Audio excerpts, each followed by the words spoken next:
ತರಹದ್ದು ಪಾಕೆಟಿನ ದಸ್ತರ್ಖಾನ್ ಬಂದಿದೆ, ಬಟ್ಟೆದು ದಸ್ತರ್ಖಾನ್ ಬಂದಿದೆ, ಮತ್ತು ಪ್ಲಾಸ್ಟಿಕ್ ನ ಬಂದಿದೆ. ತರಹದ ವೆರೈಟಿನಿಂದ ದಸ್ತರ್ಖಾನ್ ಬಂದಿದೆ.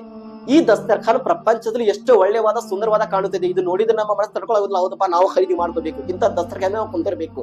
ಈ ದಸ್ತರ್ಖಾನ್ ಏನಿಲ್ಲ ಅಂತ ಹೇಳ್ತೇನೆ. ಪ್ರಪಂಚದ ಊಟ ಏನಿಲ್ಲ. ಆದರೆ ಈ ತಿಂಗಳ ಕಯಾಮತ್ ದಿನದಲ್ಲಿ ಎಷ್ಟೋ ಜನರು ಬಂಗಾರಿನ ದಸ್ತರ್ಖಾನ್ ಮೇಲೆ ಕುಂತು ಊಟವನ್ನು ಮಾಡ್ತಿರ್ತಾರ. ಆ ಊಟ ಮಾಡ ಕುಂತಿರುವ ಜನರಿಗೆ ನೋಡಿ ಬಹಳಷ್ಟು ಜನರು ಏನು ಪಕ್ಕದಲ್ಲಿ ನಿಂತಿದ್ರು. ಆ ಜನರು ಪ್ರಶ್ನೆ ಮಾಡ್ತಾರಂತೆ, ಯಾ ರಸೂಲುಲ್ಲಾಹ್, ಈ ಜನರು ಯಾರು? ಬಂಗಾರಿನ ದಸ್ತರ್ಖಾನ್ ಮೇಲೆ ಕುಂತು ಊಟವನ್ನು ಮಾಡಕ್ ಕುಂತಿದ್ದಾರೆ. ಈ ಜನರು ಯಾರು?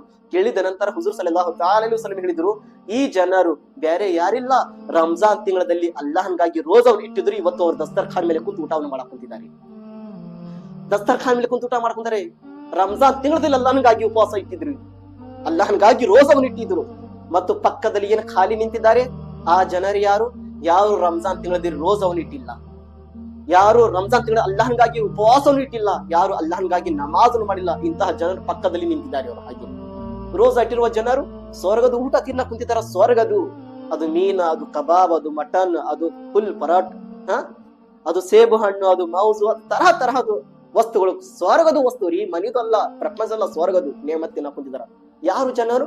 ರೋಜಾ ಇಟ್ಟಿರುವ ಜನರು. ರೋಜಾ ಇಟ್ಟಿರುವ ಜನರಿಗೆ ಇಂತಹ ಊಟವನ್ನು ಸಿಗಾಕೊತಿದೆ ಅಂದ್ರೆ ನಾವು ಪ್ರಪಂಚದಲ್ಲಿ ಅಲ್ಲಾಹನ್ಗಾಗಿ ಒಂದು ತಿಂಗಳ ನಾವು ರೋಜಾ ಇಟ್ಟು ಆ ಊಟ ಪಡ್ಕೊಂಡು ನಮ್ ಕಡೆ ಶಕ್ತಿ ಇಲ್ಲ ಅಂದ್ರೆ ನಾವು ಎಂತಹ ದೊಡ್ಡವಾದ ತಪ್ಪ ದಾರಿ ಇರಬಹುದು.